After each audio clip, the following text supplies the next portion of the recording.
Jeff, welcome to the show. Thanks, Brendan. It's great to be here. I always like talking to you, so we might as well do it in front of a mic. That's what I figure. Awesome. Well, let's get into it. So I always like to start each conversation by having my guests introduce themselves. So can you tell us, who you are, what you do, and then we'll kind of go into your background a little bit more. Certainly. I'm Jeff Giller, and I'm the head of StepStone Real Estate. And StepStone Real Estate is part of the StepStone Group, and we describe ourselves as a global solutions providers to institutions and GPs. So we're part of a firm that includes private equity, private credit, infrastructure, and real estate. So it's very interesting because we're able to offer all of those solutions to institutional investors. And we work with investors to help them think about how to allocate risk in the private markets globally. We do it by investing in funds, secondaries, and co-investments. And then we provide solutions to GPs by providing them with liquidity, investing in their funds, helping their LPs create liquidity by acquiring their interest on a secondary position. We have a big focus on recapitalizing GPs platforms, real estate vehicles such as funds and other kinds of operating vehicles. And we also have a big co-investment program. So again, we sort of sit at the epicenter between the LP and the GP universe, providing liquidity solutions to GPs and investment solutions to LPs. Awesome. And we're going to spend some time talking more about kind of what you're actively working on at StepStone today. But before we do, tell us a little bit about what life before StepStone looked like. What's the kind of evolution of the journey of your career in real estate, or maybe something else prior to that? So before StepStone, I feel like all roads in the trajectory of my career have really led me to what I'm doing today at StepStone. I started off early in my career, actually, as an office leasing broker, and decided that sales wasn't right for me. Was lucky enough to move into an institutional investment role with a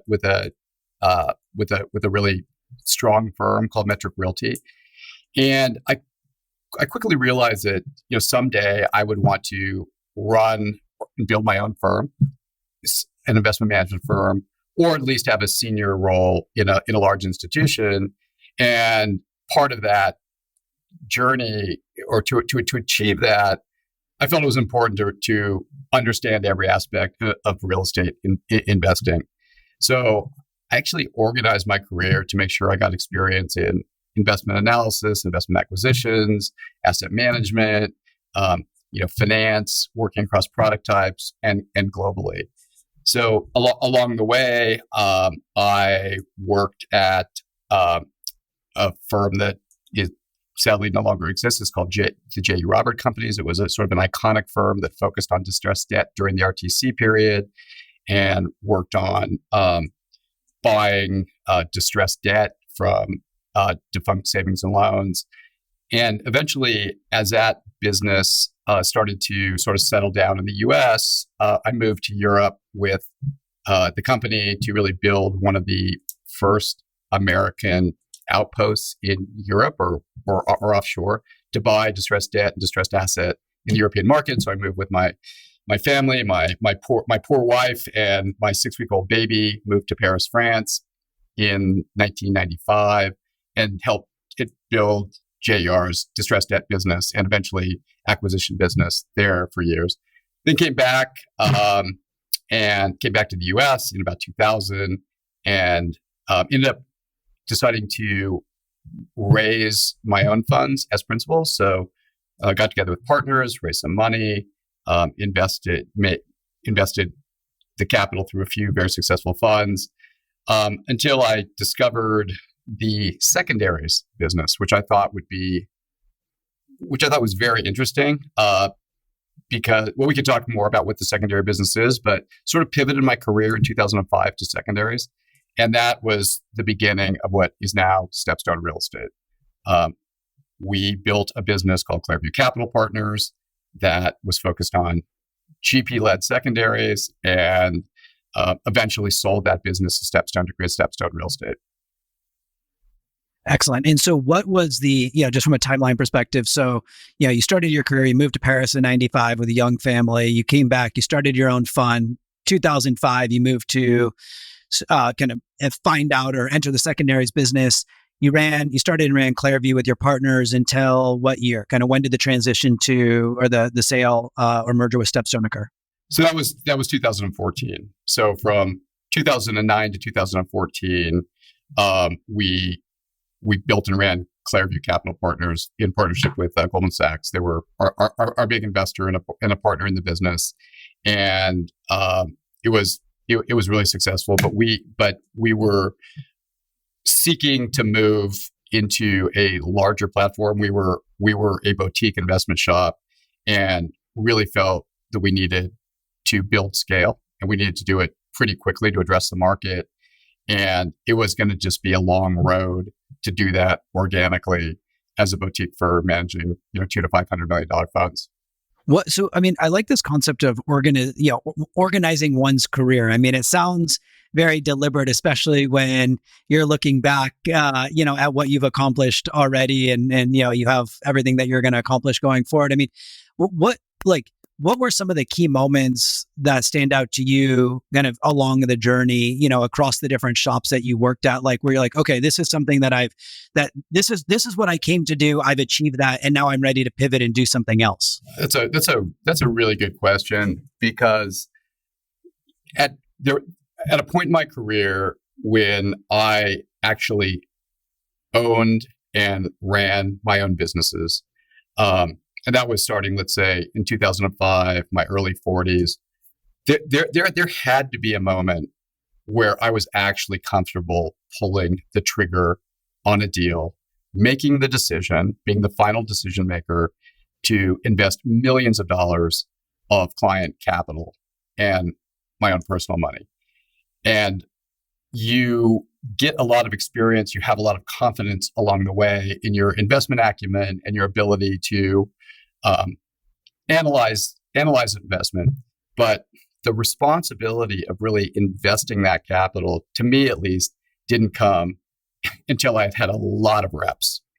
A lot of reps, been through cycles, had done a lot of deals, had won and lost. And I think it didn't really click for me until I was about 41. And that's when I raised my first fund, and was a CIO and was the final call on the investment decisions. But I had to go through, frankly, a lot of background and training and experience before I was comfortable doing that. And I've now been, in the trigger pulling position as CIO of, any firm that I've been with for 20 years.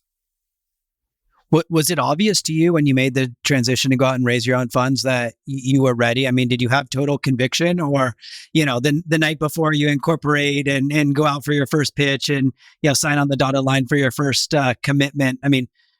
Did you have doubt, or did you feel like you were totally ready for that moment? I think I felt like I was totally ready for that moment. I was fortunate enough to have spent my career going through several different market cycles. It's what I tell people today, kids that are starting off in the business, including my own son, who's just started in the business, that you don't know how lucky you are to be starting your career in a down cycle, because there are people now that have been, over a decade in an upcycle that just don't have the insights and experience of what a downturn can do to assets, and therefore, just will never have the instincts for decision making.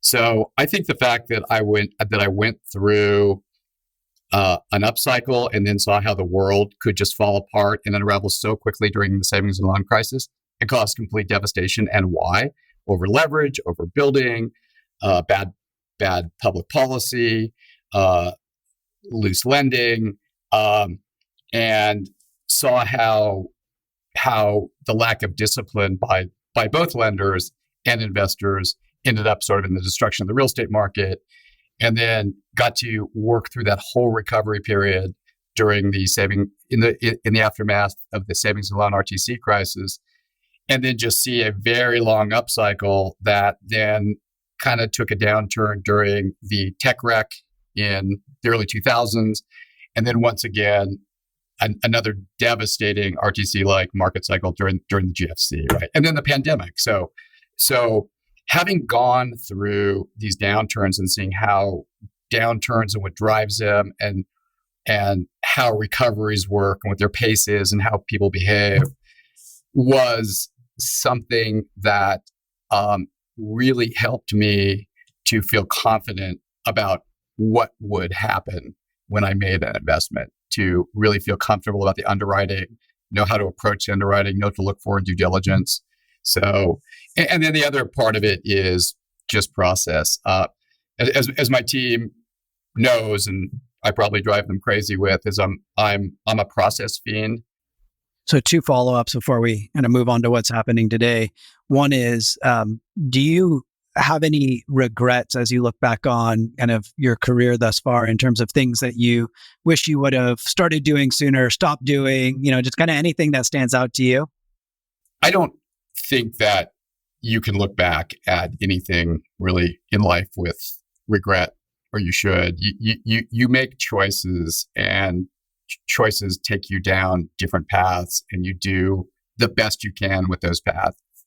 And another path may have been better, but it could have been worse. But I always, again, I tell my kids, pick a path and make the best of it, and be happy with it. So I'm really happy about where I am, where I've landed, the people I work with, and some people make regrets about the deals they didn't do.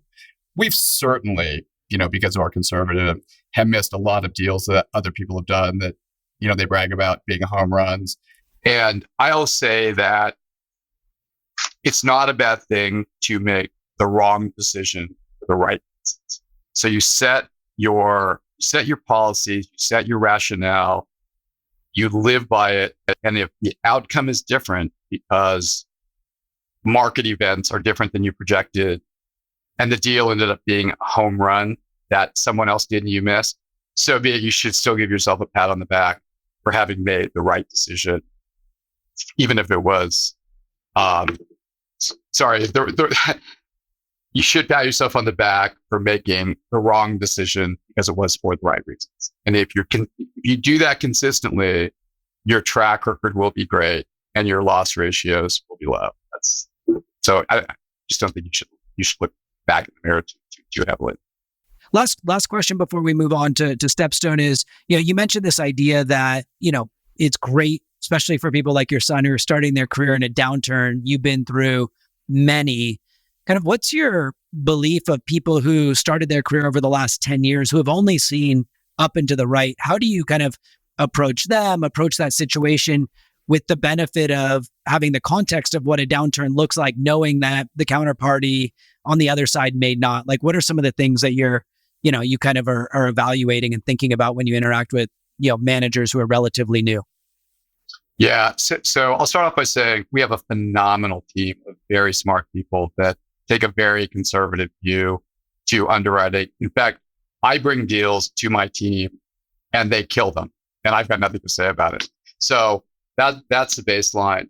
But as we're moving into this downturn, deals I can think of, they would think, and I don't blame them, that being conservative about a potential dysfunctioning market would mean that you would take a market that's 95% occupied and bring down the projected occupancy to 91%. And, rent growth that's been 5 or 6%, you would bring down to 2 to 3%. And that's conservative underwriting. And that is normally conservative underwriting in a stable or upturning market. But if you've been in the bloodbath and you've seen that when things go bad, that occupancy drops from 95 to 85 or worse, and that rent growth goes negative. And if you're doing deals in these kind of markets, those are the things that the experience of having actually been through bloodbaths teaches you need to consider when you're taking risk. Also that you can't just depend on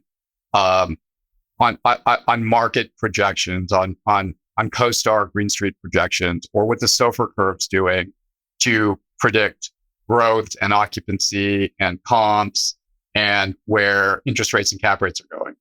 Because those are all econometric models that are objective and not subjective, and the SOFR curves are really determined by traders and their sentiment. And if you've actually been through these cycles, you can and should apply your experience and a heavy level of subjectivity to underwriting using those tools as a baseline. So I would say that the people that haven't been through the cycles are more comfortable just using these sort of metrics. And it takes somebody, frankly, like me with multiple cycles of experience to kick it in the right direction and say, look, why would we take risk at this point in the market cycle without being overly conservative? Because if you get it wrong, it could be really bad. Yeah, it's something that I worry a lot about, just how exposed some of the managers are who have only been in the business throughout their whole career, maybe even throughout their whole life, of real estate up and to the right. And I think, now is a time in 2013, 2023, 2024, et cetera, where, people will be tested to make sure that their businesses are strong and viable and their balance sheets are able to support them through a prolonged, slower period. Yeah. Look, I mean, just a simple example would be, everybody's having a tough time trying to figure out how to project exit cap rates right now when they're underwriting a property. So normally what you would do in a functioning market is you would add 50, 100 basis points or some kind of metric to the exit cap rates to be conservative and to account for the aging or increasing dysfunctionality of the property. And now, if you do that, the problem is, I think people think if you do that now, you're never going to get a deal done because cap rates and interest rates are so high. So what a lot of people are doing is they're using the SOFR curve to, and then taking a spread to, let's say, the curve 5 years out to predict exit cap rates, and you take a spread to that. But if you take a spread to that, you're still below what your cap rate is today. So I think a lot of firms are doing that. So that means you're really assuming declining cap rates. Now, if we are truly in a higher for longer environment, which a lot of people think we are, including me, and you're 100, 200 basis points off on your exit cap rate assumption because of that, you're going to be dead. I mean, your properties are not, they're going to, substantially underperform. So what we do is we just assume that rates are going to be higher for longer, and we kind of take a spread off of today's rate rather than follow the curve down. So those are the things you sort of learn having gone through cycles, and not just following what the objective market metrics deliver. Makes sense. So that's a good segue. The underwriting is a good segue to talk about StepStone. So you mentioned at the start, StepStone is a very large organization. You're not just real estate focused, but you run the real estate business, which, if I'm recalling correctly, is your funds business, your secondaries business, and your co-investment business, correct? Correct. And then you also have a consulting business, which I believe you all acquired several years ago. Is that also fall under your kind of your leadership, or is that a separate business unit? No, it's all of those functions are integrated. The way we think of our world is we invest in real estate funds, we invest in secondaries, including recapitalizations. We mainly focus on GP-led secondaries, and we focus on co-investment. So we do those three things: invest in funds through secondaries or by recapitalizing them, and co-invest alongside funds to help managers right size their deals. So that's sort of what we invest in. And then the other part of the sort of explanation is, how do we do that? So for funds, we're typically investing on behalf of clients through our advisory practice. And so that is, you'd mentioned buying Portland Partners in 2018. So we acquired Portland Partners in 2018 to not create that business, but to expand that business because we were already doing it. Frankly, we were pretty small. We were building our business from scratch after we integrated Clariview into StepStone. We had picked up about $5 billion of assets under advisement, mainly almost probably exclusively through current StepStone private equity clients that expanded into real estate. We were struggling, or I would say having zero success, building that business organically because you can't show up to a major institution and say, gee, I want to be an advisor now. And, because every advisory post is really taken. So you're not going to unseat your competitors without 5 years of experience and a 5-year track record. And $5 billion of AUA. Those are sort of the rules. So we were finding we were sort of dead in the water in building that business. So the opportunity to buy Portland in 2018 allowed us to grow that business from 5 billion to 100 billion overnight. So suddenly we can now be qualified to, seek and win any advisory mandate there is. So that's the advisory side of the business. And it's really fully integrated with our secondary and co-investment business. So we don't consider them separate businesses at all.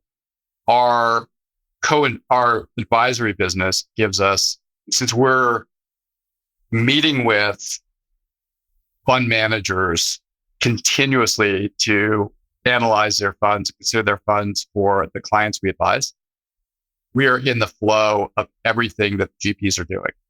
So that gives us a chance to not only source co-investments and secondaries through those GP interactions, but to bring in the information that we get through the meetings and through our investments in their funds to help facilitate the co-investment in secondaries and recap business. So it's all very integrated. It's one business. The people from each side are on investment committees together. People from the advisory side are sourcing secondaries and co-investments. They're underwriting the managers when we do those deals. They're doing the operational due diligence.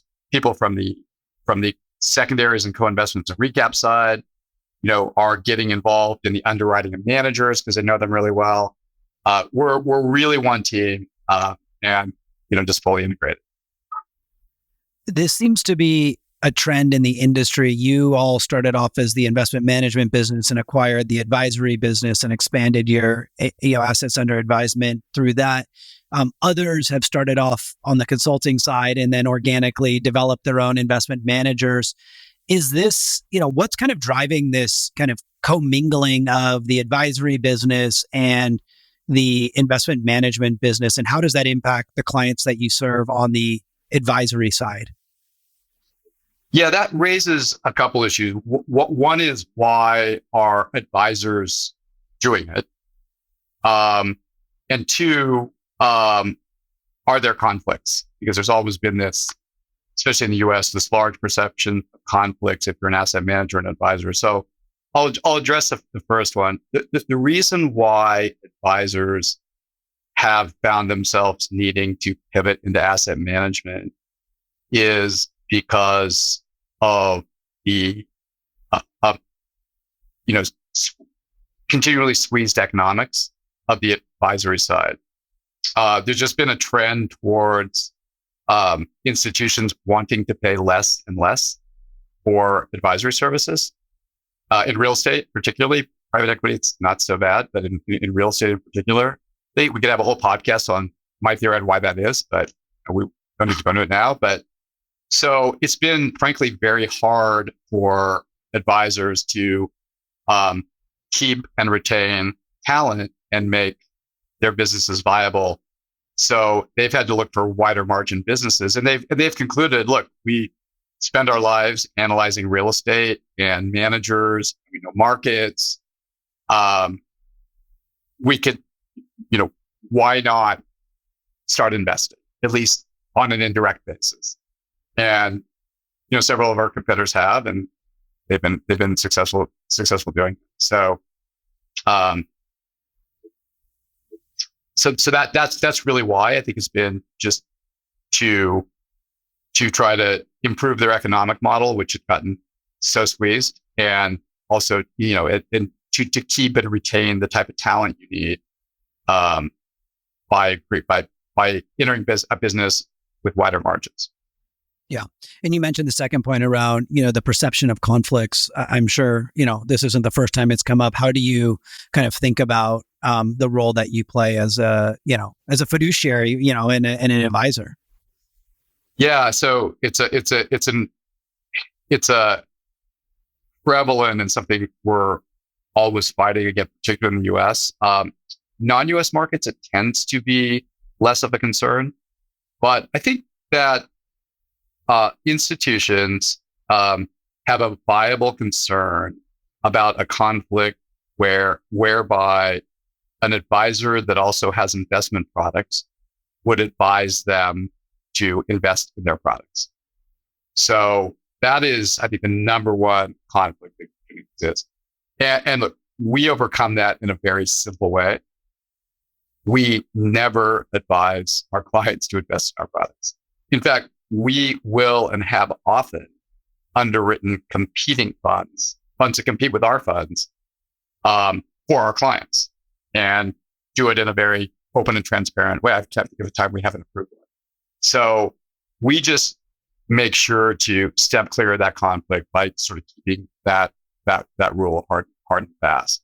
The other conflict that we hear about sometimes is that since we have a co-investment business, that where we make fees and carry and the economics are better, that we would put a client we advise into a particular fund in order to drive co-investments from that fund into our co-investment fund. So we could incent the manager by giving him lots of primary capital, give us co-investments for other pockets. And my answer to that would be, we wouldn't do it, first of all, because it's unethical. So let's just start there. But, people don't want to leave things subject to an ethical decision. They want the right structures in place. Look, the bottom line is we may or may not, from any one particular manager, get a co-investment every couple of years. It's just not, it would never be enough to actually make a bad decision about investing our client's primary capital, because our business depends on keeping that client happy and giving good references. And we keep and value the track record from our primary investment. So we're not going to sacrifice those relationships, do the wrong thing, and sacrifice our track record. So maybe in a couple of years, we might see a co-investment from this manager that we just put capital to. It's just not, it's not viable. But I will tell you where you hear the phrase, use it only in jest, that, there's no interest unless there's a conflict. But there's actually a synergy between what we do on the advisory side and the asset management side that should be extremely helpful to the clients that we advise. For example, when we do a co-investment or a secondary or a recap with a manager, we really get to know that manager really well. Very different than underwriting a manager from the desk, where you're looking at their, a typical manager underwriting is you're looking at their track record, you're understanding their team, you're looking at their operational due diligence, but basically you're investing in a blind pool based upon the expected performance of the manager by doing research. If you've actually done a deal with them, if you've done a co-investment, if you've done a secondary, if you've done a recap, you've rolled up your sleeves with them, you've gotten reporting, you scrutinize their due diligence. In our case, we typically require control in our secondary recap deals. We've been at the table co-controlling with them. You really get to know their strengths and weaknesses. And we have a much better sense of whether or not of their capabilities for managing blind pool discretionary capital that we may allocate to their funds for our clients. So it's actually a huge advantage for us to have all this direct experience with the managers so we can make better decisions for our clients on the advisory side. Perfect. Well, that's helpful context. It makes a lot of sense. So I think, with that in mind, let's talk about kind of the investing side and what the landscape looks like. So specifically curious, you're widely known in the industry as, kind of one of, if not the leading expert in secondaries. And I think there's long been, I've heard you remark at different conferences that, the huge uptake in secondaries has kind of been expected forever, but we haven't really seen it, at least historically. I'm curious to understand kind of what you're seeing today in terms of volume and flows in the secondaries market in general. And then specifically would love to just unpack a little bit more on the GP-led secondaries space, just to educate our listeners of how that's different from LP-led secondaries and some GP stakes investing, et cetera, just so we understand kind of what the motion and the mechanics of it are. Sure. So starting off with LP secondaries or traditional secondaries, you're right about my comments. It's a market that has never turned on to the extent that the PE market has. And I think the real estate secondary market developed in the way it has under the auspice that real estate should and will catch up to the PE market in terms of trading volume. And it just really hasn't. There's been peaks in volume, $5 to $12 billion kind of a year. But a lot of that's been driven by episodic trades. Harvard Management, $1 billion trade. CalSTRS is $1 billion trade that are sort of one-offs and they make the markets big. But the flow business just has really never been there. Now, coming into this cycle of high interest rates, high inflation, declining property values, we believe that this should catalyze a significant amount of secondaries trading activity. LPs, should be liquidity constrained and need to divest of their fund positions because distributions are down so low. Our data from that we collect across our clients' activities suggests that distributions are down 70% year on year. So distributions are down, but I think capital calls are only down 25%. So there's a big liquidity gap for LPs on the horizon.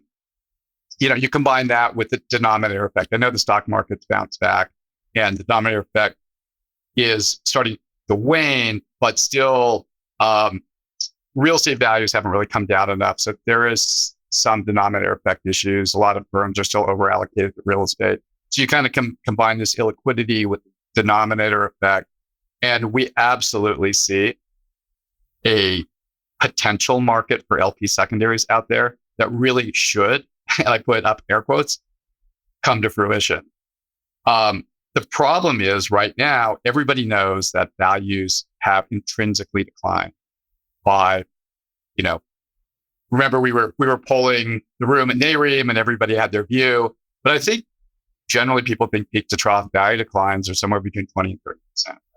That's kind of what the REIT market would imply. And that's what those experts in the real estate market think. So, but the write-downs haven't been there. So a lot of LPs have tried to test the market and they're finding that they're getting bids at 25, 30% discounts. And those are just not solutions they can take to their boards. So they backed off. So we're just seeing little to no trading in the LP secondary market right now. Although, knock wood, computer says it should come. So that's the LP secondary market. I can pivot over to the GP-led market, but I'll give you a chance to follow up on any questions you have on the LP market. Yeah. So when you're, just out of curiosity, when you're seeing LPs test the market, are you seeing kind of any trends? Are they doing this in their Are they doing this kind of with their best performing assets or their worst performing assets? We hear a lot about, because of the denominator effect, what do you have to get rid of first? And it seems like it's split. Half the group is we sell our best, we try to get rid of our best. And the other half is we try to get rid of our worst. Any kind of noticeable trends, even without the actual transacting, just in terms of what you're seeing from a flows perspective? Yeah, I think you hit it on the head. You're seeing both. You're seeing LPs that are serious about needing liquidity, trying to sell their best assets and getting the lowest discount possible. And then you're seeing some that are frankly probably unrealistic and misguided and thinking that, hey, this is a great time to get rid of my office portfolio or my funds that are underperforming, and I'll take them to the market. And if I can get, 10 cents off of NAV, then I'm a hero. But they don't, the market's too sophisticated and efficient really to deliver big pricing to bad assets. So yeah, it's really bifurcated. And then frankly, virtually nothing's traded. Well, I mean, if you believe that, illiquidity is a feature, not a bug, then I guess the system is working the way that it was intended to until you get to a market clearing price. Absolutely. Absolutely. Investors are too smart right now to take risk and close at the wrong pricing. Yep. So that's the LP side. So then what's this, GP led secondaries, and kind of what are the, how do you compare and contrast the flows that you're seeing there with, the lack of activity on the LP led secondary side? So just by way of background, my partners and I sort of identified the opportunity in the GP led secondary space in 2009 during the GFC, when we were living in the middle of a situation where the funds were all liquidity constrained. They were over leveraged because of value declines. They were in the middle of development projects that couldn't be completed. They needed TIs to lease buildings. LPs were liquidity constrained, so couldn't or wouldn't fund. And especially to solve their maturing debt problem. Simple math is that when refi proceeds aren't enough to cover loan payout balances on outstanding loans, the borrower has a problem. They've got to come up with equity to fund that gap. So we looked at the market and we sort of said, hey, wait a second. If we come in and we recapitalize these funds or other kinds of real estate vehicles, we put in new money with our secondaries funds. It may not be, a secondary because you're buying out an LP interest, but it's exactly the same thing because at the end of the day, what you're doing is you're entering this fund just by recapitalizing it, not by taking out an LP, and you're getting in and you're pricing it at a discount. So same thing as a secondary. And, but with a couple really big differences. One is that now you're helping the GP solve a problem, not giving the money to the LP to create liquidity. And since you're helping the GP solve a problem, guess what you get? You get their full cooperation with due diligence materials. In LP secondaries, you don't get anything. You maybe get a quarterly report because you're not doing it. So why is he going to give you information? And he probably can't give you information because he's got a fiduciary duty to his LPs. So in a GP-led, when we were coming in and recapitalizing these funds to help them, pay down debt and solve other liquidity problems, or even buy out their LPs, we would get full information transparency and we could underwrite the assets like we were buying the assets. And the other thing we could do is, in many, many cases, and this is almost in all our cases now, we structure for control. Hey, if we're going to be involved in this, we want to go control because we're not willing to go along the ride. So we identified this strategy during the GFC. We called it special situation secondaries because GP-led secondaries wasn't even a word or happening at the time. And that's the strategy that we've been executing ever since. So now it's back to the future. We're seeing the absolute same dynamics in the market right now, with one important difference. during the GFC, there was heavy operational distress, and we had to underwrite the assets underlying the funds we were recapitalizing, and really assume that the world was falling off a cliff, right? We're conservative now, but this recession that everybody keeps wanting to happen isn't happening. So operationally, the real estate's pretty steady. So you're really solving a capital markets problem, not it's a broken balance sheet, not a broken asset problem. So we're looking at these situations where the funds are over-levered, and we can come in with our capital to help fund the gap between loan payoff amounts and refi proceeds. And so since we've been through it, again, all that cycle experience is really important. Since we had been through this in the GFC, we saw the same dynamic: falling prices, over-levered assets, LPs that are liquidity constrained because of no distributions. We had projected there was going to be a big market for this, but it hadn't come, right? Because what has to happen is there's almost $4 trillion of debt maturing in the US and Europe in the next 5 years, but that debt has to actually mature before the distress by the borrowers catalyzed. So that hadn't happened yet, and now it's happening in a big way. We haven't closed a deal all year. We just put 3 deals into due diligence that fit this profile, and our pipeline's now starting to build. So the opportunity set for GP-led secondaries, principally to help restructure balance sheets, is here, and we think coming in a very big way. So that's interesting. So this is being recorded in November of 2023. You haven't done a deal all year, but you're starting to see it pick up. So I think that's instructive. Just to confirm, when we're talking about GP-led secondaries, is that only for GPs that are operating in a closed end or a fund model, or does this apply kind of at the opco level? Maybe you have deals that are capitalized one by one or through kind of a traditional syndication model. Like, what are the parameters, or are there really no parameters if we go back to the historical name of special situation? It's more about an infusion of capital to help shore up the balance sheet for good operators with good assets. Yeah, absolutely. The latter. You hit the nail on the head. We don't just play in the fund world.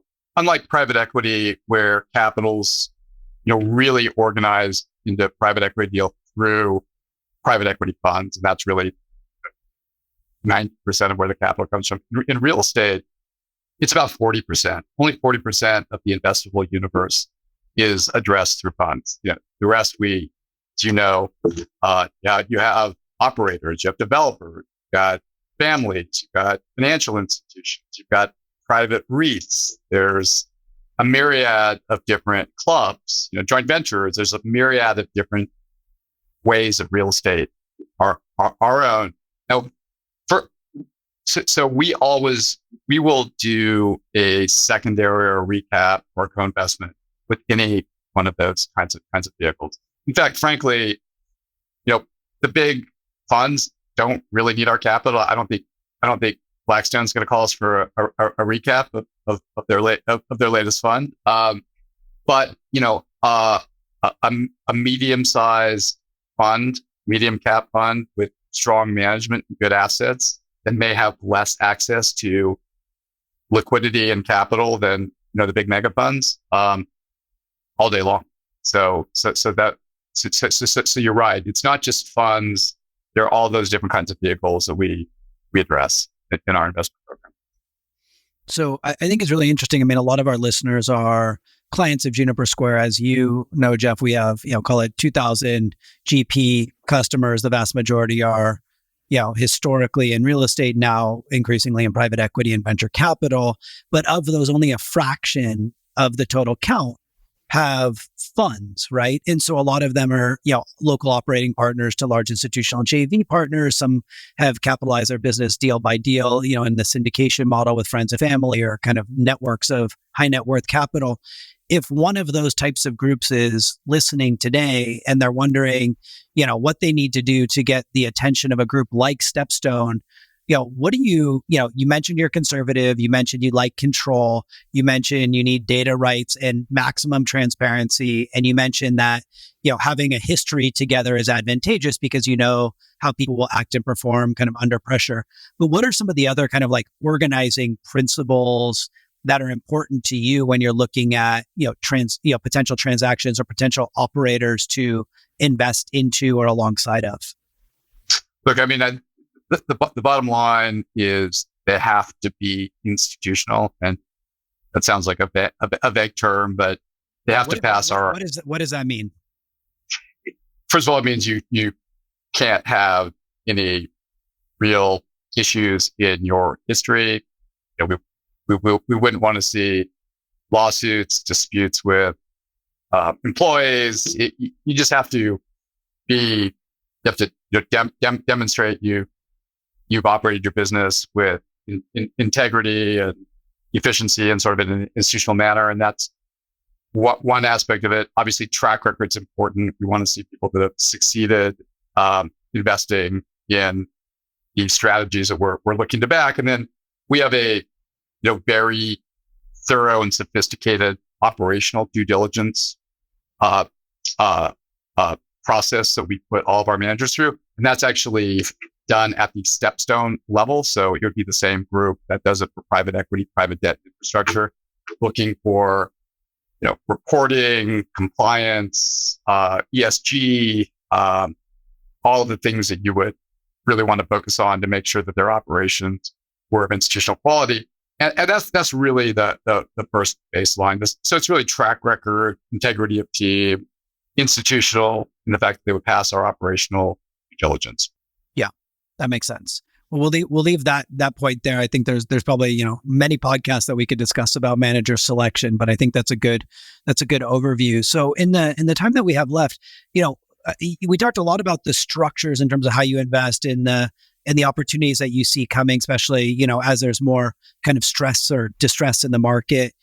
How do you think about kind of forming your thesis from a geographic or a segment perspective? Do you start with the manager and then kind of understand, their ability to execute in a specific segment, say, office or industrial or retail, or do you start with a thesis, maybe it's alternatives and cold storage, and then you kind of work to find managers that fit the specific thesis that you and the team have defined? How do you think about, the investment side of things? Yeah, we think about it as asset type and product type first. So because I think it is a real differentiator between us and other secondaries funds. In the secondaries market, by necessity, you're sort of an asset taker, right? So an institution will decide to sell a basket of funds for whatever reason they're selling it for, and probably 5 or 6 funds, or run it through an auction process.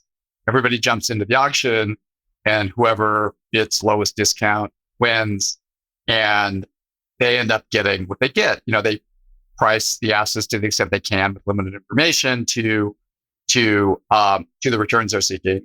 But you may end up with X amount of office and Y amount of retail, and maybe some industrial. But anyway, so you get this portfolio, price it right. We should have a very different approach. So we start with our house views, which we just released our second half of 2023 house views report, and did a podcast, I think, a couple of days ago on it. So if any listeners would like to get a copy of our house views, we make it widely available. But it's a top down and bottom up analysis of the market, focused on what product types are attractive, what geographies are attractive, what risk segments are attractive, be it opportunistic, value add, core plus debt, and what capital structures are kind of interesting. So we actually come up and we analyze each of the sectors, and then we come up with our own tilts and weightings based upon that analysis. I say top down because we use our market research department to look at macroeconomic, macro market factors. And then we use our investment team to say, okay, but what's really going on the ground? Like, do I really like what's really going on with multifamily, despite what, Green Street happens to say. So we merge that and we negotiate our house views and tilts. And we use that to build our portfolios, even in our secondaries fund. And the reason we can do that is for the reason you teed up earlier, was because we don't just invest in funds. I would say the largest percentage of our investments are in sector specific, smaller funds or operators or other kinds of real estate vehicles. So we can go out and say, look, we want to be, 40% multifamily or living sector. So then we're targeting managers to recap or do secondaries in that are in the living sector.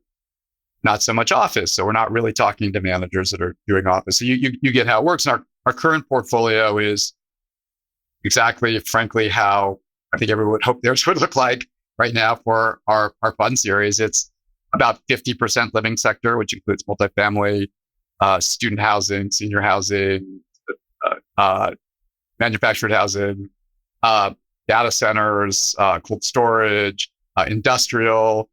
We have less than 3% exposure to office, less than 3% exposure to retail across our fund series.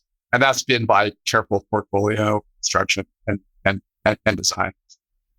Given what you just shared, Jeff, about, your current portfolio mix, what do you anticipate might change over the next 12 to 18 months? Or is it kind of continue to execute against the strategy that's been set in place? No, I think, I think the writing's on the wall for what the attractive target sectors are. We've certainly downweighted office in the post-pandemic era for reasons I obviously don't need to go into. Maybe the biggest shift has been to increase exposure to retail. We believe that retail went through a drastic reorganization with the advent of e-commerce and everything that came with it. And it took, 6-7 years. We redlined retail for funds in 2015. Only did one retail deal because we, like everybody else, saw that come, but we didn't touch anything, not grocery anchored, not lifestyle, anything. We just thought that was a sector that even if grocery anchored or some of the more viable sectors weren't affected by the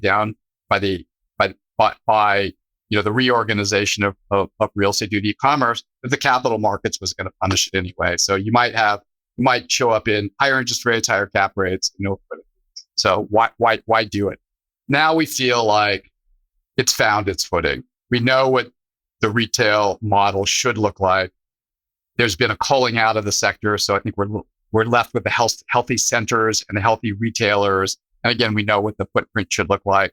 We think retail is going to have a comeback. So that would be a big shift. I think we'll lean more into retail as we go forward, less into office.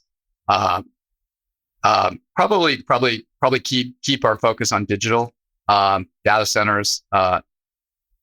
It took a little bit of a pause until AI blew up, and now I think we're going to be finding ourselves to not be able to build enough of it. So that's a snapshot, but happy to send over our house views report. Yeah, I would love to read it, and I'm sure some of our listeners will be asking for it as well. I can't help but notice you're sitting in an office, and what looks like an office building in a city. Maybe you're in your San Francisco office today. Are you in San Francisco or New York? I'm in San Francisco. Was in New York yesterday. So the life we lead. So you're in an office building. I'm in my home office. What's just kind of the quick view on office in general? We know that it's been beaten up, but are you in the camp of, it's going to be a massive bloodbath and only the A+ properties are going to survive, and people are going to continue to work for home? Or kind of what's the house view on where StepStone sits on the office market broadly? Look, I think I think it's going to be closer to being a bloodbath. In the US, you have to differentiate. Asia is a completely functioning office market. People going to work. Europe is probably somewhere between the US and Asia. But let's just take the US. I've said this from the very beginning when people say people aren't going to stop coming to work because of all the reasons everybody keeps talking about. Culture and sense of place, and 100% agree with all that. But people are going to go in the office less. And if people go in the office less, that takes demand out of the market. If you only take 20% of the demand out of the market, you've got a big problem. That leaves a lot of vacant space. For example, we just leased space in New York. We are hot desk because if you're going to allow work from home flexibility, and we're StepStone's on the 60-40 model, so 60% we want to see in the office, 40% you can work remotely. We think that's really positive for everybody, but the businesses should be able to benefit from some of that by taking on less space and maybe forcing more sharing. And so businesses are looking at it that way. We all see the statistics. Everybody who's renewing their leases are downsizing. So that is going to result in less space. Now, eventually, call it 5 years from now, I'm just shooting from the hip. Eventually, the economies grow and businesses expand and the cranes are not up anymore. So eventually the space will get filled and we'll have a functioning market again. But you had said Class A versus all the other stuff. Then you've got a big problem with what do you do with all the space it's now becoming functionally obsolete. And that's a pre-pandemic problem. Pre-pandemic, you had already had an issue where, like in New York, everyone's moving to Hudson Yards. Pre-pandemic, because the old Class B buildings that people were in were not adept to deliver the technology, the infrastructure, the amenities that you need to run a business and draw people into the office. So I worry about those kind of buildings and that they'll, never come back. Not to mention, like in Europe, you've got the issue of everything needs to be ESG retrofitted, and the cost of doing that is just tremendous. So I think we're going to have, problems in the office sector for some time. It's work from home, functional obsolescence, and the need to ESG retrofit. Perfect. Well, like I said, I think we could riff for hours on the market fundamentals and office in particular. Unfortunately, our time together is just about out. Before I wrap all of my episodes, I like to ask guests, if anybody wants to learn more about StepStone or get in touch with you or a member of your team, what's the best way for them to find you and to learn more about what you do and try to connect with somebody at StepStone's real estate business or StepStone broadly? Yeah, great. Obviously, the website is a great place to go. www.stepstonegroup.com. Call me, email me. I'm accessible, or anyone on my team. As a start. Great. Well, I think that's a good place to start. Well, Jeff, thank you so much. I always enjoy our conversations. Very thought-provoking. And until next time, thank you. Thanks, Brandon. I really enjoyed it. Have a great day.